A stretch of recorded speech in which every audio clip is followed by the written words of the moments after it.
Continuando aqui a nossa gravação, meus irmãos. Só concluindo esse pensamento, meus irmãos. Esse professor de cursinho, quando ele deu essa palestra, eu fiquei chocado comigo mesmo. Porque durante toda a minha vida, meus irmãos, eu fui um bom aluno. Modéstia à parte. Eu sempre tirei boas notas. Mas sabe aquela questão que você fala, por que eu não decorei? Por que eu esqueci de tal fórmula? Por que eu esqueci de tal equação? Por que eu esqueci daquelas palavras, daqueles conceitos? Na realidade, porque eu, durante a minha vida toda, eu tinha aprendido, irmãos, de fato, como decorar. Eu usava só a parte do córtex frontal. Ao assistir essa aula desse professor, eu fiquei tão impressionado que eu comecei a me reconstruir. Aí talvez você diga assim, pastor, e quando foi isso? Isso tem uns 10 anos atrás. Então quer dizer que o senhor, durante muitos anos da sua vida, inclusive acadêmica, não tinha noção do que era realmente estudar? Eu falo, não tinha. Deixa eu só explicar aqui para vocês, para a gente tentar ser coeso, porque quando vocês verem a palestra do professor, vocês vão entender perfeitamente. Quando nós realmente aprendemos a estudar algo, aquilo faz parte da nossa vida com tanta familiaridade que a gente começa a dominar aquele assunto. Deixa eu dar um exemplo aqui de algo que foi muito bom, meus irmãos, mas muito bom para mim. Eu estava assistindo uma entrevista do Elon Musk e perguntaram para ele como que ele fazia para decorar as coisas, porque todo mundo fica admirado com como aquele homem é inteligente. E ele disse, na realidade, algo assim, é que ele tem um método de estudo. Qual é o método de estudo, ou praticamente um dos métodos, ou como ele faz? Elon Musk, quando ele vai tratar sobre um assunto, seja ele qual for, ele primeiro, antes de tratar sobre aquele assunto, antes de dar aquela palestra, porque percebam, irmãos, eu vou também passar para vocês um áudio de dois irmãos que estão falando sobre ensino, e eles vão falar sobre os desafios do pastorado. O desafio do pastorado. Deixa eu fazer uma pergunta, pastor Johnny, o senhor pastor prega toda semana ou é esporadicamente? Tem uma escala, mas, bom, depende. Tem semanas que são 2 vezes, assim, acontece 2 semanas consecutivas, aí tem um intervalo, mas é quase sempre. Quase sempre. Gil, você... As células, né, a gente prega de fato semanalmente. Mas vou colocar aqui como culto. A célula é mais informal, é importante, mas é mais informal, né? De fato. E no culto, e como mensagem no culto, você costuma pregar que período? Semanalmente, uma vez por mês? Não, umas 2, bom, eu não tenho esse número de cabeça, mas pelo menos, acontece sempre, sempre. Tanto que tem uma escala, né, como eu mencionei, e o próprio Gil sabe bem disso, né, participa inclusive, mas, sei lá, 3, 4 vezes no mês. Ótimo. Gil?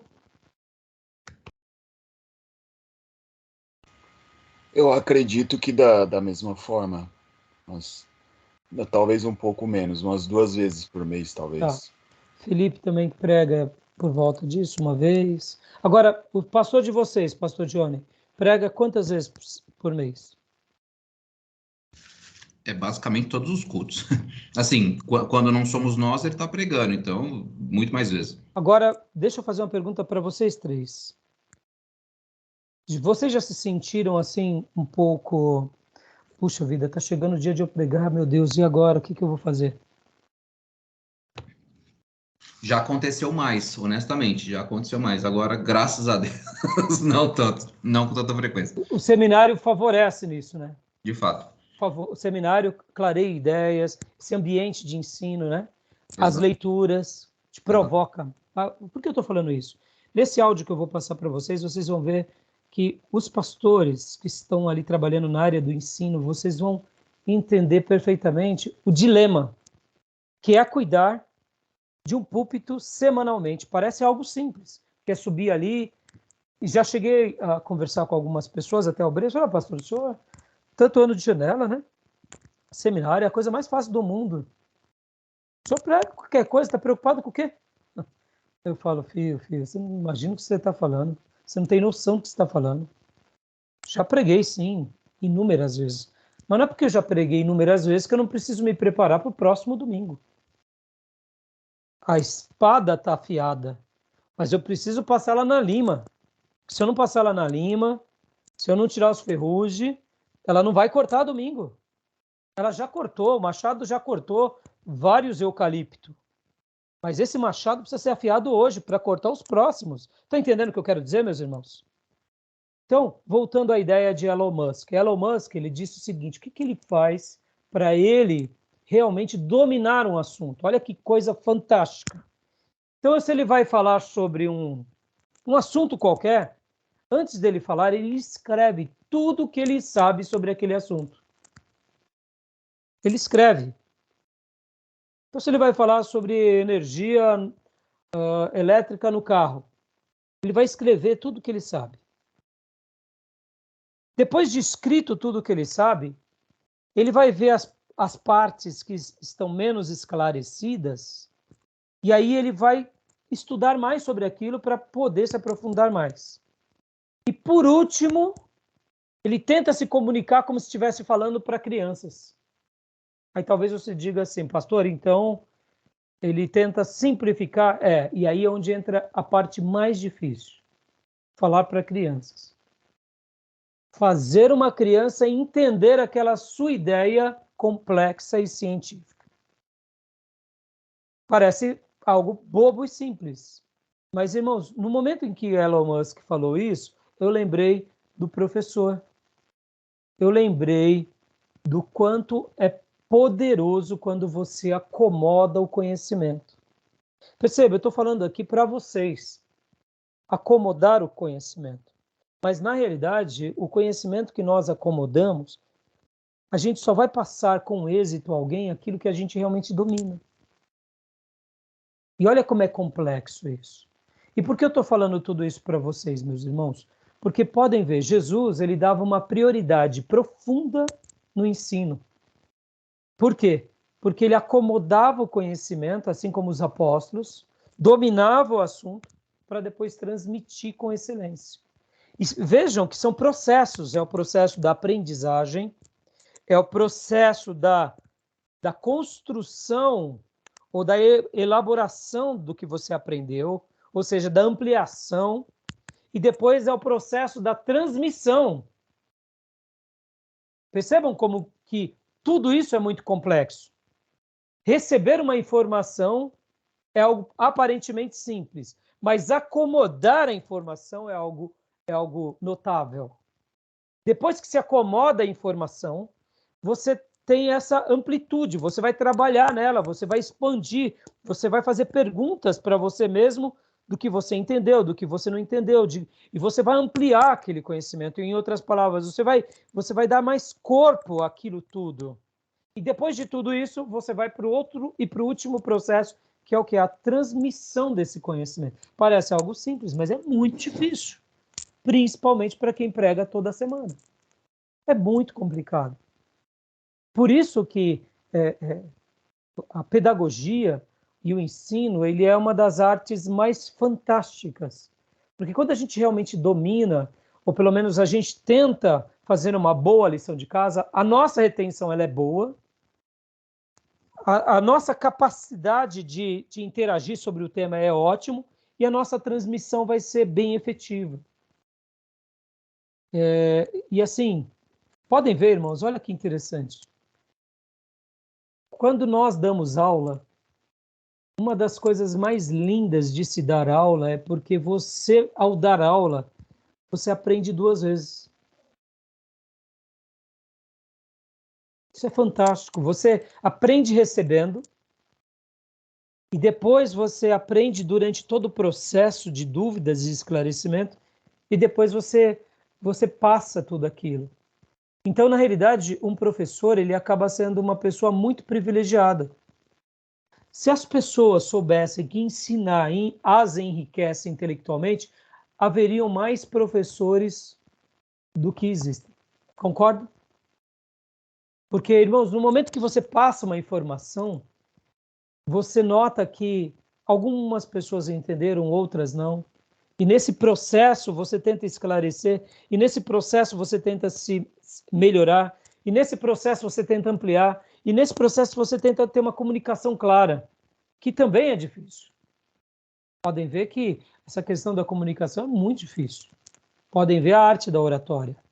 Vocês vão fazer homilética, e quando estudarem comigo homilética, se for comigo no caso, vocês vão ver que existem várias técnicas para a gente captar a atenção das pessoas, várias. E então muitas vezes o pregador ele usa de uma pergunta, ele usa de uma história, de uma ilustração. E aí é muito complexo. Tá bom, meus irmãos? Tudo bem até aí? Tranquilo? Beleza? Então agora mostrando aqui o livro, né? Eu já mostrei para vocês o livro. E aqui rapidinho, aqui só no prefácio, que a gente na realidade, aqui ó. Vou compartilhar com vocês e a gente já vai para os slides e a gente já vai mergulhar um pouco no material.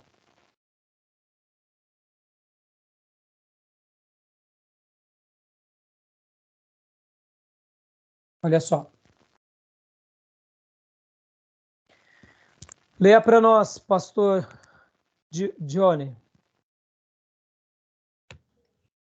Prefácio.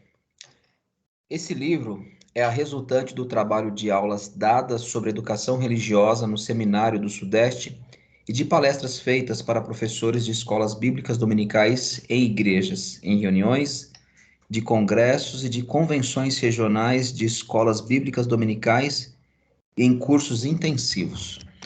Esta obra não pretende ser uma apresentação exaustiva ou erudita de Jesus como mestre. O objetivo desse volume é extrair da vida e dos ensinos de Jesus aquelas verdades que possam dar aos professores melhor visão e maior estímulo em sua gloriosa tarefa. Dá uma pausa até, pastor. Ou seja, a proposta aqui, irmãos, não é ser exaustivo, não é ser catedrático. A proposta aqui é tentar extrair o princípio de Jesus e passar para cada um de nós de uma forma onde a gente possa realmente fazer valer tudo isso. Porque, irmãos, parece muito simples, mas olha só que interessante. Vocês já viram uma pessoa que ela conhece demais, mas a didática dela é horrorosa? Conhece ou não? A pessoa conhece muito, mas ela não sabe passar esse conhecimento. Em outras palavras, é um mestre, é um erudito. Nas faculdades, o que mais se tem são pessoas assim. Podem ver. Na realidade, deveria ser o lugar que menos tivesse pessoas assim. Porque na faculdade, eu sei que se pressupõe que a pessoa já teve uma boa formação. E é verdade. Uma pessoa para chegar numa faculdade, se pressupõe que ele já deve ter tido uma boa formação. Mas o nosso contexto brasileiro não é assim. Muitas pessoas tiveram uma formação. Uns porque foram relaxados, outros porque tiveram que trabalhar, outros porque não tiveram nenhuma estrutura familiar adequada e chegaram lá a trancos e barrancos, agora estão numa faculdade. Aí chega lá, tem um doutor, um PhD, um pós-doutorado, a pessoa é um gênio, mas ele não fala adequadamente, não tem uma didática adequada, é um gênio. Todo aquele conhecimento que ele tem, ele não sabe transmitir. Então, como nós chamamos isso? Chamamos isso de didática. A arte de transmitir o conhecimento. Mas, notem, o propósito aqui não é formar vocês mestres em teologias que não possam produzir ótimos alunos ou discípulos. A proposta aqui é seguir os passos de Jesus e os passos dos apóstolos, onde eles eram profundos, mas o ensino deles era marcante. A vida deles era um exemplo, mas a compreensão do que eles ensinavam também era magnífica. Porque senão, irmãos, a gente acaba indo para o lado mais acadêmico e a gente perde, eu diria, o principal. Porque aqui a gente tem que lembrar que mesmo que aqui seja um seminário teológico, meu dever aqui é formar vocês como bons cristãos e ministros. E não só como pensadores cristãos. Essa obra tem isso como premissa. Talvez quando a gente lê aqui, que nasceu como palestras, como estudos no seminário, como aulas e palestra para escola bíblica, o irmão acha assim, pastor, escola bíblica, irmão, preserve, tem escola bíblica que é magnífica. Tem igrejas que o culto é riquíssimo, a mensagem do pastor é riquíssima. Então, meus irmãos, não subestimem isso. Por exemplo, Moody, o grande avivalista, ele começou fazendo uma obra maravilhosa nas escolas bíblicas. Não sei se vocês sabiam. Sabia disso? Assistam o filme da biografia de Moody. Depois assistam. É uma boa programação. Vocês vão ver que ele como um vendedor de sapatos, ele se converte numa igreja, começa a dar aula na igreja, começa a ganhar pessoas dentro da igreja. Aí ele começa a ver que esse trabalho que ele faz dentro da igreja está sendo muito útil, não só para a sua igreja, mas para outras igrejas. Ele começa a fazer isso, ele começa a criar um trabalho muito grande em muitas igrejas. E chega um dado momento que ele fala, eu creio que Deus está me separando aqui para uma outra coisa. Deus está me separando para a evangelização. E ele vai para a evangelização. Mas tudo começou aonde? Escola bíblica, ensino. E o ensino gera evangelização. Irmãos, eu ouso dizer para vocês que as nossas escolas bíblicas ganham mais vidas para Cristo do que uma cruzada evangelística. Sabia disso? Pastor, mas como assim? A escola bíblica não tem apelo.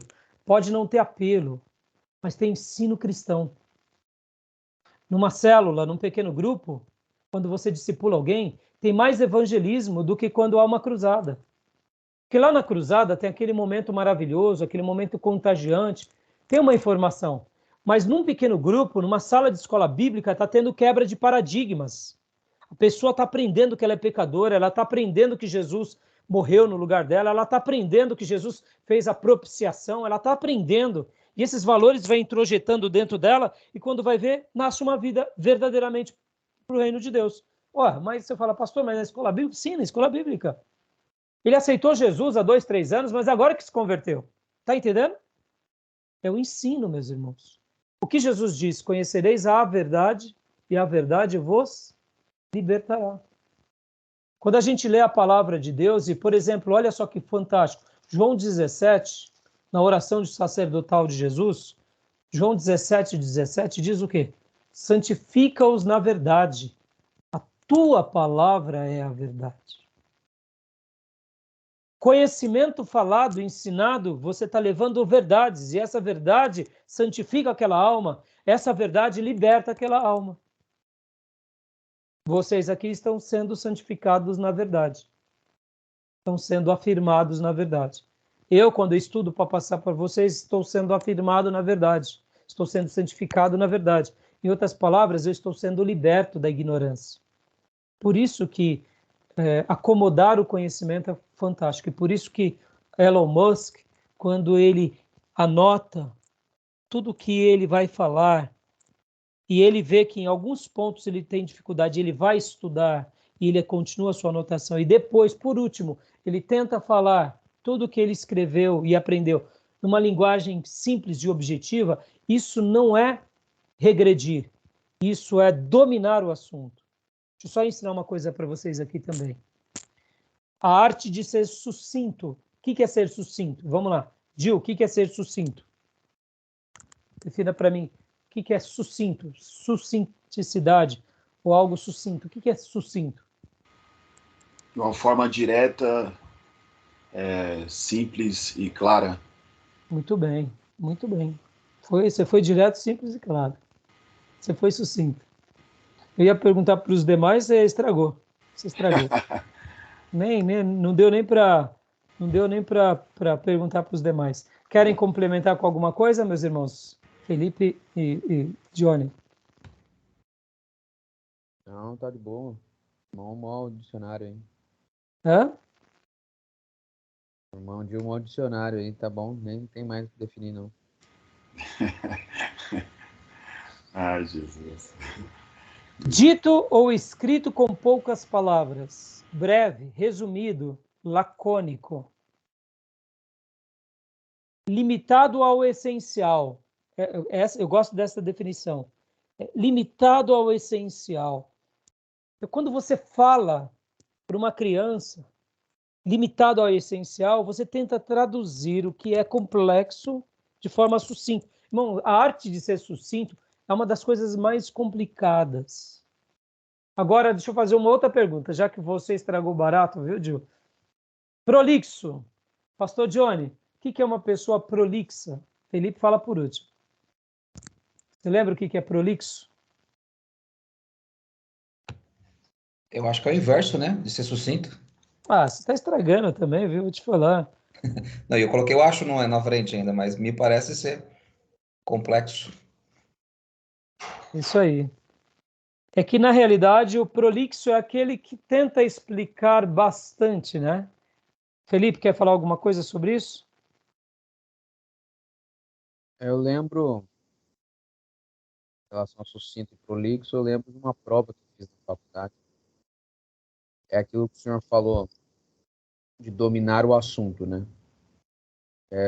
E a aula que eu mais gostava era zoologia dos animais. Então eu comia o assunto. E a professora na prova colocou o que é isso, né? A respeito de um grupo animal. E eu fui super prolixo, né? Fiz um texto de quase um livro sobre aquela pergunta, né? A professora corrigiu a prova e colocou embaixo. Eu não perguntei isso. Era só isso. Ou seja, seja sucinto. Era só isso que eu tinha que responder. Entendi. Você vê? Às vezes Mas a gente assim, quer. é. E nós, agora eu me incluo nisso. O professor, não há professor que não seja prolixo. Porque o professor tenta explicar de forma demasiada. Como o público geralmente é variado, por exemplo, você deu aula para que série, Felipe? Do sexto ano até o terceiro ano do ensino médio. Então, Então, desde os mais novinhos até os mais jovens. Né? então, geralmente, pegar uma classe do ensino médio, né? Você tem hora que você explica de uma forma, tenta explicar de outra forma, você olha os olhos dos seus alunos que não estão compreendendo, você vê aqueles que não querem aprender. E é normal um professor ele ser prolixo. Uma pessoa que fala de forma demasiada é prolixa, né? Ó, prolixo significa que usa palavras em demasia ao falar ou escrever, que não sabe sintetizar pensamento. É cansativo por estender-se demais no tempo, que tende a arrastar-se. Uma pessoa que gosta de ensinar, ela acaba muitas vezes indo para o outro lado sem perceber. Então, ser sucinto é uma das coisas mais difíceis. Ser prolixo é um pouco mais fácil. Mas mesmo o prolixo, irmãos, guardem isso. A pessoa que nem o Felipe, com certeza, ele errou, né, Felipe? Porque você respondeu que ela não perguntou. Mas ela foi ali um pouco apimentada, né? Porque ela poderia ter sido um pouco mais cortês, né? Na sua, na sua tentativa, né? Você tentou, né? Ela poderia ter sido um pouco mais educada, falando, olha, eu gostei do que você escreveu, tudo, mas infelizmente não foi isso, né? Porque você concorda que numa situação como essa, tira o brilho do aluno, né? Eu, particularmente, irmãos, quando eu pego uma prova de vocês e eu vejo que o irmão está enchendo linguiça, eu já desconsidero. Mas quando eu vejo que ele está explicando, porque é o que ele sabe, e ele está tentando transmitir, eu considero aquilo e eu procuro ler aquilo de boa forma, porque de bom grado, porque muitas vezes, irmãos, a gente não sabe da dificuldade daquela pessoa para decorar aquilo. Acabamos de sair de um módulo de escatologia, meus irmãos. Sejamos honestos, foi uma delícia, mas é pesado. É pesado. Porque a gente roda, para dizer, eu acho que é assim. Na pedagogia já não é assim, né, irmãos? Pedagogia já não é assim. Tá bom, meus irmãos? Então, continua lendo para nós, pastor. Estávamos aonde aqui? Nosso estudo parte do sentimento de que os professores de escola bíblica dominical são hoje efetivamente a maior força para o ensino e a prática do bem, de que laboram sob dificuldades e desencorajamentos muito fortes e de que, para o bendito labor em que estão empenhados, precisam muito e muito de inspiração e de maior preparo. Agradecemos às várias editoras que nos concederam a devida licença para as citações que fazemos, bem como os que leram o manuscrito e nos, externaram, talvez seja isso, sua crítica construtiva e seu indispensável incentivo. Que este livro seja uma bênção para os professores e outros mais que estão vivamente empenhados na gloriosa obra de educação religiosa de nossa gente. Isso aí. Olha, só esse breve prefácio aqui, ele é lindo. Por que ele é lindo? Porque ele traduz como ele via a educação na igreja. Meus irmãos, olha, me permita uma coisa aqui, deixa eu fazer uma crítica aqui. Sejamos honestos agora. Não vamos falar como igrejas locais, tá? Vamos falar assim de forma geral. O que vocês acham? O púlpito brasileiro é um púlpito forte? Eu estou falando aqui de forma geral, tá, meus irmãos? Não estou pegando aqui Augusto Nicodemos, Hernandes Dias Lopes, não estou... Russell Shedd, pastor Ernesto Tonini, que já não estão mais aqui, mas foram grandes expositores. Eu estou falando assim, de uma forma geral, como igreja, e aqui pegando todas as igrejas evangélicas, até as neopentecostais. O púlpito na igreja e o ensino na igreja, ele é forte ou ele é fraco? Falhou, Felipe. Falhou, senhor. Agora sim. Eu acredito que foi se enfraquecendo com o tempo, com essas novas ondas, né? Partindo do neopentecostalismo, depois que entrou esse lance de teologia da prosperidade, enfim, essas novas ondas de igrejas com ensinos contrários, né? Então foi se enfraquecendo, né? Isso foi afetando até as igrejas históricas, né? Tanto que hoje você tem uma infinidade de pessoas retornando ao catolicismo, principalmente atraídas pela filosofia. Muitas pessoas que retornam, entre eles muitos protestantes de igrejas históricas, estão retornando à Igreja Católica por conta do ensino filosófico. Nem tanto pelo ensino, porque não tem ensino do evangelho, senão não seriam católicos. Mas é pelo ensino da filosofia, ou seja, algo mais rebuscado, tem atraído muitas pessoas para o catolicismo novamente. Então, a igreja tem perdido muito pela falta de um ensino genuíno, um ensino bíblico, né? Essa é a minha visão geral da igreja brasileira. De forma geral. Pastor Johnny, Gil, o que vocês acham? O mesmo. Ficou aguado, né, ao longo do tempo. Honestamente, assim, a minha conversão é recente, né? Recente modo de falar. Eu conhecia Jesus nos últimos 18 anos, então eu acho que eu peguei bem a linha do que o Felipe mencionou, né? Porque aí, até um pouco antes, né, a ascensão da igreja neopentecostal, nesse período aí da minha conversão, já tinha uma força absurda, né? Entre as comunidades, então me parece que realmente ficou bem aguado ao longo do tempo. Gil? Eu tenho a mesma opinião. Acredito que, apesar de nunca ter entrado numa igreja neopentecostal, mas sempre tá vendo algumas coisas aí nas redes sociais, em algum jornal, aqui e acolá, algumas notícias, né? Dá para ver que o púlpito, a igreja brasileira tem um púlpito fraco, né? Foge muito daquilo que é escriturístico. Meu Beleza. pastor, e mesmo aquilo que o senhor citou, né, em relação aos pentecostais, né, parte daí, não só entre os neopentecostais, mas começou a degringolar por conta do neopentecostalismo. Teve a onda poderosa do Espírito Santo, os dons do Espírito, mas foram deixando o ensino de lado, né? E é por isso que eu fiz a pergunta, meus irmãos. A gente não pode generalizar, porque tem igrejas e igrejas. Tem igrejas que são profundas, mas deixa eu dar um exemplo aqui para vocês, meus irmãos. Era comum a igreja cristã, a igreja protestante, ela ser uma igreja de muito ensino, de forma geral.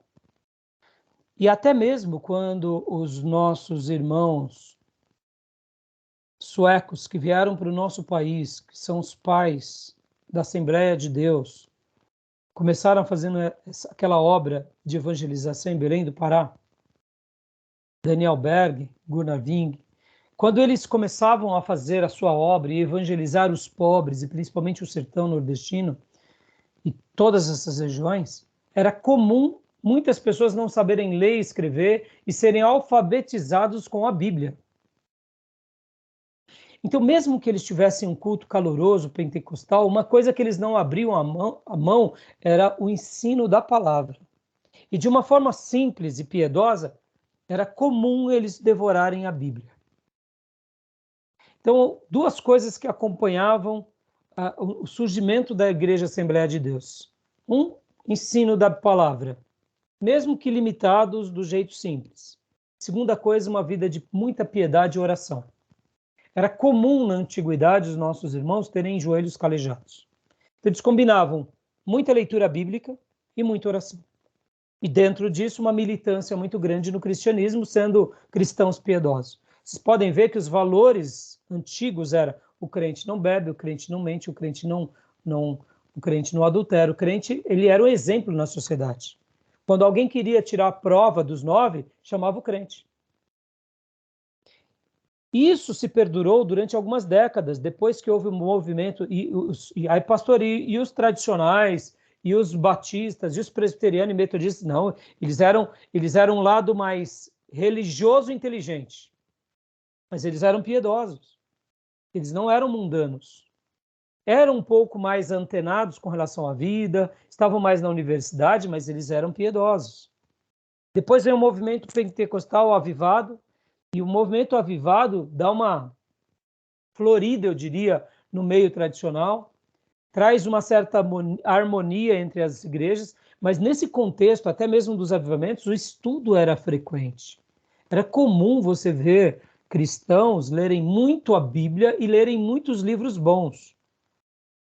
O grande problema se dá, eu diria, que depois dos neopentecostais, porque aí o ensino já foi ficando secundário. Aí, com o movimento neopentecostal, também tivemos algumas ondas novas de modernidade na igreja brasileira. Vamos pegar aqui o movimento gospel, irmãos. O movimento gospel, ele tem um lado bom. Ele contextualiza a música, mas ele também tem um lado ruim. Basta a pessoa adorar a Deus naquele louvorzão que estava tudo bem.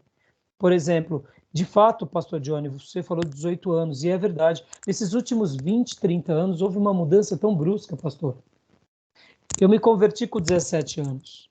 Eu estou há 33 anos no Evangelho. Eu me lembro, irmãos, que a primeira vez que eu ouvi uma irmã da minha igreja, da igreja que eu me converti, dar um testemunho sobre algo financeiro, eu fiquei assim, triste. Eu lembro até hoje quem era. É uma irmã que, por sinal, era parente da minha esposa, a família dela, que ela tinha conseguido comprar um Gol 0. Ela foi dar o testemunho, toda feliz. Eu olhei e falei assim, Gol, carro. Precisava. Eu, né? Era jovem naquela época. E eu lembro que foi o surgimento das igrejas neopentecostais. No começo, eles davam um testemunho material e 9 espirituais. Depois passaram para 2, depois passaram para 3, depois passou para 5 e 5. Aí quando foi ver, já eram todos. Pode ver hoje, irmãos, o discurso é triunfalista, é diabólico. Entendeu? O triunfalismo tem um lado diabólico. Porque a pessoa, basta ela ter para ela ser alguma coisa, isso é uma inverdade. E pode ver, a pessoa não conhece Bíblia, não está fundamentado na Bíblia, faz uma salada, cita a Bíblia errada, tem práticas antibíblicas. E aí, por isso que a gente tem que tomar muito cuidado, meus irmãos, com a linguagem mundana e com as ferramentas do mercado. Por exemplo, irmãos, eu acho que a gente tem que estudar muito, sim, mas a gente tem que estudar muito mais a palavra. Fiz essa pergunta para os irmãos, porque eu sei que tem muita igreja de Deus espalhada aí, e eu não tenho dúvida que esse prefácio do nosso irmão J.M. Price, quando ele fala sobre que as escolas bíblicas fazem esse papel efetivo na força do ensino, da prática do bem, eu não tenho dúvida. Irmãos, sejamos uma igreja que ensina. Não tenhamos medo, meus irmãos. Tenhamos medo de ensinar, sabe? Sejamos ousados no ensino. na igreja, sabe? Pastor, mas é só ensinar a Bíblia. Não tem problema, ensina a Bíblia. Gasta tempo, gasta muito tempo. Porque o que o povo está precisando é de Bíblia. Pode ver, irmãos. Hoje a gente tem Bíblia em celular, Bíblia em tudo que é jeito. O pessoal, os crentes não estão lendo Bíblia, irmãos. Tá cruel isso. Eles leem Bíblia na igreja. Tá errado isso daí. Esse domingo eu preguei, por exemplo, irmãos, sobre o livro da vida. Então eu falei dos livros que estão lá no Apocalipse, que Deus registra todas as nossas histórias, e do livro da vida. E ali eu abri o meu coração falando que uma das coisas que eu mais zelo é essa, é preservar o meu nome no livro da vida. E eu, como um bom calvinista, imaginei, né? Parece contraditório, né? Sou um calvinista de convicção. Não tenho dúvida que Deus me elegeu. Mas quando eu olho para o Raimundo, eu fico me perguntando, será que eu estou 100% certo? Será que o meu nome ainda se mantém no livro? Ou será que Deus está querendo pegar e riscar? Porque qual é a única coisa que faz Deus riscar o nosso nome do livro da vida? É o pecado. Deus disse para Moisés que aquele que pecar será riscado do meu livro. Irmãos, sejamos honestos. Quantas pessoas estão vivendo uma vida em pecado e estão confortáveis, entendeu? Isso é perigosíssimo. E aí eu digo, está dentro da igreja, está cantando, entendeu? Então, o ensino é fundamental. Tá bom, meus irmãos? Agora eu quero ler aqui com os irmãos. A gente vai ter muito material para a gente estudar e ler, viu, meus irmãos? A gente vai ter muita coisa. Mas agora eu quero pegar aqui, e antes de irmos para alguns materiais, sempre eu vou estar dando para vocês um texto ou outro para vocês lerem e refletirem. Isso daqui eu vou estar passando para vocês lerem e refletirem depois. Deixa eu mostrar aqui para vocês. O professor no aprender a aprender. Então a gente não vai debater sobre ele agora, não. Ele é pequenininho, mas eu vou deixar para a gente debater depois. Eu só fiz questão de citar ele e de mostrar ele aqui para vocês por causa do seguinte, meus irmãos. Eu tive o prazer de fazer uma pós-graduação de teologia urbana. E eu tive a honra de ter uma professora do colégio da Embraer, que é uma irmã que foi dar um módulo para nós de didática. Didática, meus irmãos. Ela deu um módulo de didática. Foi simplesmente maravilhoso. Didática do ensino superior foi o módulo, a professora Lília Martins. E dentro do material dela, a gente vai estar usando alguns materiais aqui também com vocês. Então, ela, por exemplo, essa palavra que eu falei há pouco para vocês, sobre acomodar o entendimento, acomodar a lição, eu aprendi com ela, numa aula de didática. E eu nunca mais esqueci. Deixa eu dizer uma coisa aqui para vocês, meus irmãos, sobre ainda essa questão do ensino. Nem todo mundo tem uma facilidade de ter uma memória que decora tudo. Sabe aquela memória fotográfica? Deus queira, e quem sabe faço dessas palavras um pedido aos céus, por mim e por vocês. Que Deus nos dê memória fotográfica. Amém, meus irmãos? Recebe? Eu recebo. Só o Felipe que não quis, né, o dia. Brincadeira. Claro que querem, né, Felipe? É que eu já sou fotógrafo, pastor, então... Ah, tá. Então não precisa da memória fotográfica, né? Então tá bom, tudo bem. Mas até esse termo, né, Felipe, é interessante. Memória fotográfica. Você como fotógrafo, né, Felipe, artista, sabe do que é e do que representa uma foto. Irmãos, tem pessoas, a grande maioria das pessoas não nasceram com essa aptidão. E a gente esquece, ainda mais quando nós não fomos treinados a aprender. Mas deixa eu dizer uma coisa aqui para vocês. Quando eu, vocês sabem, eu já disse isso em outras aulas, eu comecei a fazer meu mestrado por 2 vezes e não concluí.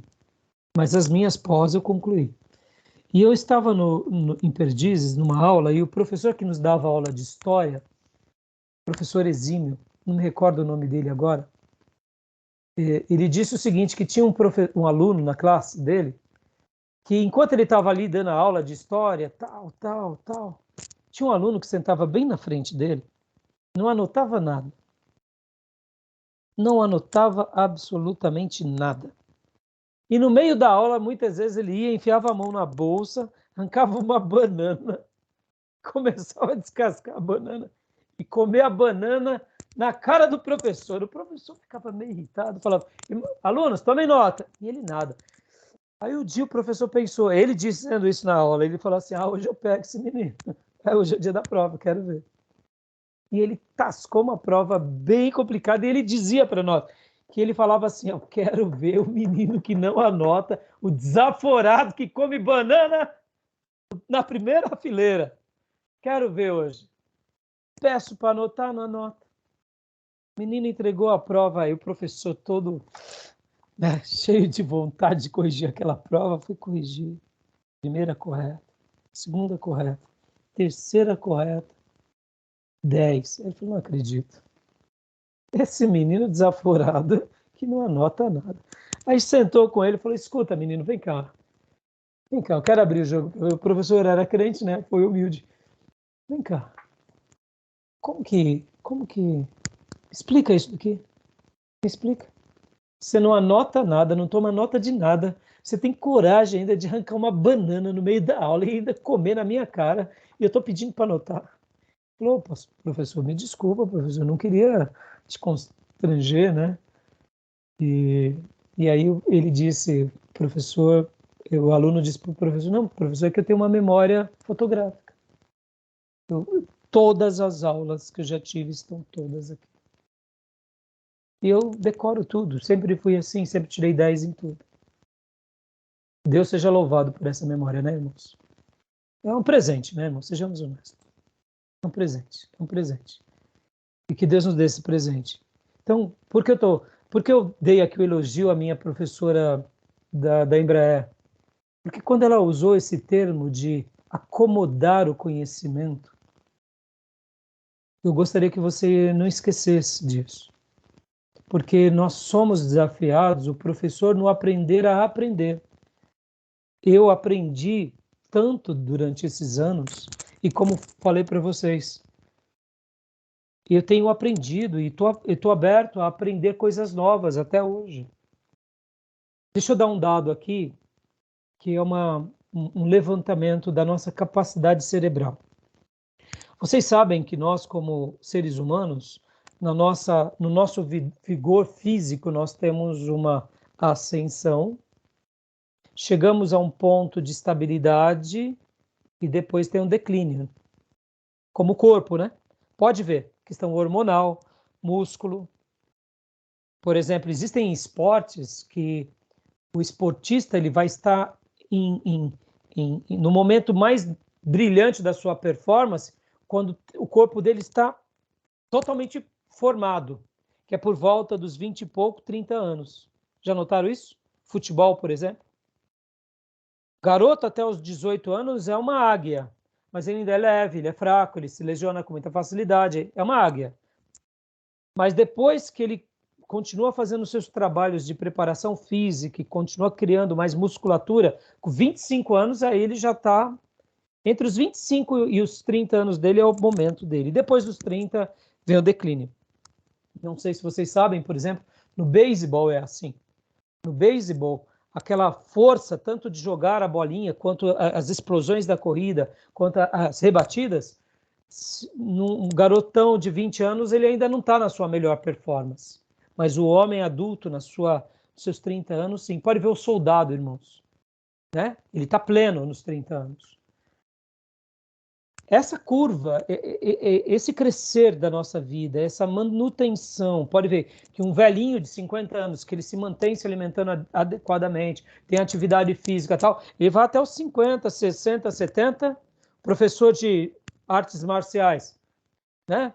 Pega lá o mestre yoga, tá lá, você acha que vai dar uma piaba no mestre yoga, o velhinho dá dá umas viradas lá, quando você vai ver, você apanha do velhinho. Não é assim? Por quê? Porque se ele se mantém com muita disciplina, vocês não têm... Quem tem filho homem aqui? Não? Filho... Vocês assistiam aquele Dragon Ball? Dragon Ball? Tem um velhinho lá no Dragon Ball, que é um velhinho, não esqueci o nome dele agora, que é o Mestre Kami, se eu não me engano. Mestre Kami, é isso mesmo, Felipe? Felipe é geração Dragon Ball, tá, gente? É isso mesmo, pastor, Mestre Kami. Velhinho todo forte, né? Todo sarado. Se mantém. Aí chega uma época natural. Agora, deixa eu fazer essa curva intelectualmente. Dizem os pesquisadores que a nossa capacidade cerebral ela é uma crescente. Se nós continuarmos a estudar e não parar, a gente vai dar uma diminuída por causa que o nosso físico acaba atingindo a capacidade neurológica. Mas, segundo alguns especialistas, a nossa capacidade cerebral ela era para romper a questão dos séculos, irmãos. Essa questão dos neurônios. Os nossos neurônios, em tese, eles vão... seria mais ou menos essa conta. E os nossos neurônios, depois de 500 anos, eles começariam a fazer a escalada de se igualar, para depois, ali nos 800, 900, começar a cair. Isso remete à ideia da geração pré-diluviana. O que eu estou falando com isso, irmãos? Pode ver que uma pessoa que estuda, sua capacidade cognitiva raramente vai ser afetada. Uma pessoa que tem uma atividade prazerosa no trabalho, seja ela qual for, ele vai continuar sendo produtivo até na sua terceira idade, na sua quarta idade. O Alzheimer, Parkinson, outras demências raramente o atrapalharão. Por quê? Porque o motor cerebral, a capacidade cerebral, em outras palavras, o nosso cérebro é o computador mais brilhante que tem no universo. E aí a gente entende um pouco aquela questão da essência de Deus em nós, da imagem de Deus em nós. Pode ver que Deus é o ser mais sábio de todos, é o ser mais poderoso. Quando ele nos cria, essas virtudes estão em nós e estão, inclusive, na nossa mente. Por isso que aprender a aprender é um processo que a gente pode fazer para sempre. E se alguém não tem vontade que a gente aprenda, é as trevas. E se alguém não quer que a nossa igreja seja um ninho de aprendizado, é o inferno. Por isso, irmãos, que o conhecimento, o ensino é algo que a gente deve zelar como a maior riqueza da igreja. Pode ver, irmãos, pode ver que nós gostamos de ter comunhão com Deus, mas toda comunhão com Deus, ela só vem sobre nós porque um dia a gente aprendeu a ter comunhão com Ele. A nossa oração, nosso jejum, nossa maneira de fazer culto, nosso evangelismo, nossa pregação do evangelho, tudo nasce do ensino. Em outras palavras, o ensino é como se fosse uma tocha, que quando a gente coloca debaixo da gente, queima. Mas quando a gente tira essa tocha, ela esfria. Por isso que a igreja precisa da tocha. E por isso que eu fiz essa pergunta. Agora percebam que tudo que tem no mundo, que tem excelência, que tem beleza, que tem amplitude, sempre o conhecimento está atrelado a isso, o estudo. E por que a gente muitas vezes separa o conhecimento da igreja? Estão entendendo, irmãos? A gente não pode, a gente tem que realmente buscar isso com muito zelo, com muito critério e com muito amor, tá bom? Então depois eu vou estar passando bastante material dessa professora. Esse texto depois eu quero que vocês leiam. Agora eu quero ler um texto aqui com vocês, e esse texto é um texto bem pequeno, mas eu acho que você já ouviu falar. Eu peguei do Wikipédia esse texto, mas vocês já ouviram falar de Immanuel Kant? Immanuel Kant. Quem foi Immanuel Kant? Immanuel Kant foi um irmão nosso que era filósofo. E ele é considerado um dos maiores filósofos dos últimos tempos. E para nós, como cristãos, ele tem uma contribuição muito grande, porque ele consegue dar uma explicação sobre religião e sobre filosofia. Então, Immanuel Kant, ele é um cristão muito, muito brilhante, mas ele é um filósofo muito brilhante também. Então, qual era o grande problema, irmãos, até os dias de Kant? Que muitas pessoas, inclusive dentro da igreja, lembra que lá em escatologia nós lemos que alguns teólogos, inclusive luteranos, usam da filosofia para interpretar a teologia?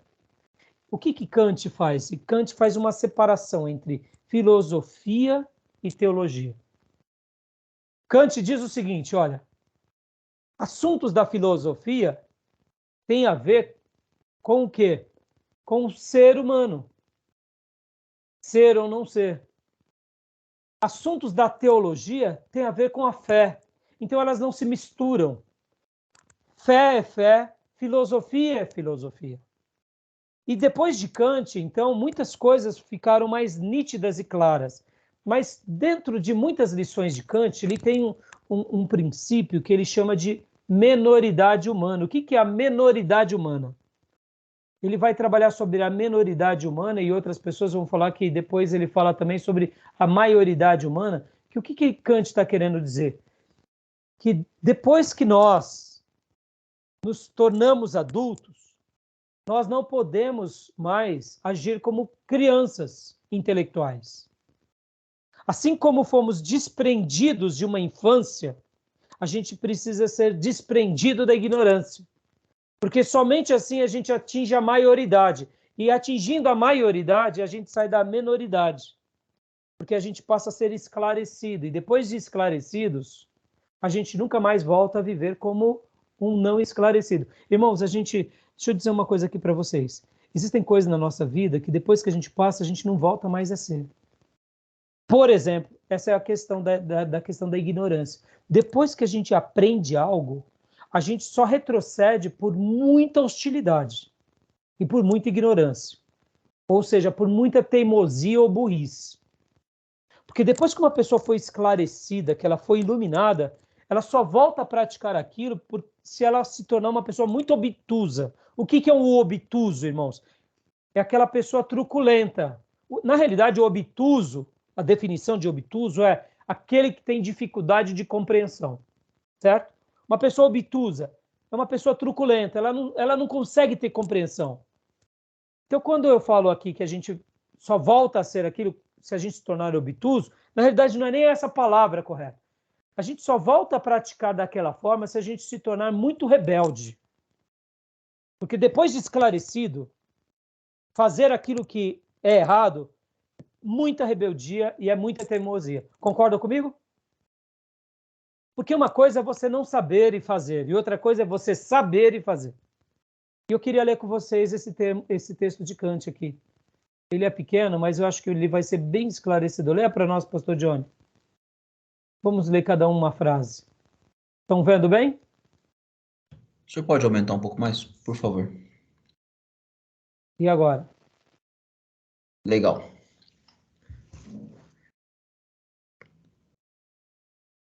A menoridade humana.